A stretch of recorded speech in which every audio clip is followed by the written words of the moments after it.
நான் உங்க சந்தியா பேசுறேன். இந்த வீடியோல நம்ம வந்து பன்னீர் டிக்கா எப்படி செய்யலான்னு பார்க்கலாம்.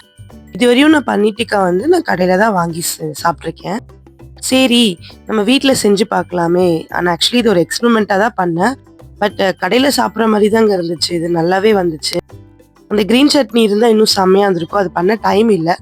வெறும் பன்னீர் டிக்கா மட்டும் பண்ணேன். அது எப்படி செய்யலான்னு பார்க்கலாமா? அதுக்கு வந்து 3 வெஜிடபிள் தாங்க. தக்காளி, வெங்காயம், அப்புறம் வந்து குடமிளகா கிரீன் கலர். இத வந்து நல்லா ஸ்கொயரா வெட்டிக்கணும். அந்த வெட்டுறதுல தாங்க இருக்கு. அதுதான் பொறுமையா பண்ணணும்.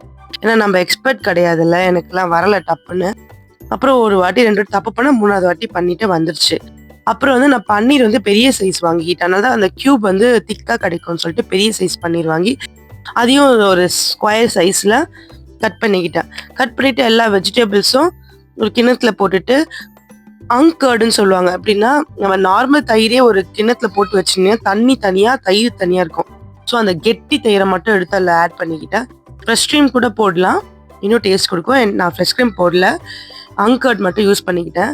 அதுக்கு வந்து மிளகாத்தூள், மஞ்சாத்தூள், கலருக்கு ரெட் சில்லி, அப்புறம் சீரகத்தூள், உப்பு, தனியாத்தூள் போட்டு நல்லா ரொம்ப டைட்டா மிக்ஸ் பண்ணக்கூடாது. ஏன்னா பன்னீர் சாஃப்டா இருக்கும், உடஞ்சிரும். மிக்ஸ் பண்ணிட்டு லேசா மிக்ஸ் பண்ணிட்டு ஃப்ரிட்ஜில் வந்து 1 மணி நேரம் செட்டில் பண்ணிக்கணும். அது வரையும் நம்ம டச் பண்ணக்கூடாது. அந்த 1 மணி நேரம் கழிச்சு அதை எடுத்த பிறகு நம்மளுக்கு அந்த ஸ்டாப் ஸ்டிக் மாதிரி நம்மளுக்கு குச்சி விற்கும் கடையிலேயே. ஷார்ப்பா இருக்கும் ஒரு எட்ஜு மட்டும். அதில் வச்சு ஃபர்ஸ்ட் வந்து கேப்சிகம் குத்திக்கிட்டு, அப்புறம் பன்னீர், அப்புறம் தக்காளி, மறுபடியும் பன்னீர், அப்புறம் வந்து ஒரு ஆனியன், அந்த மாதிரி லைன் பை லைனா குத்தி குத்தி வச்சுட்டேன்.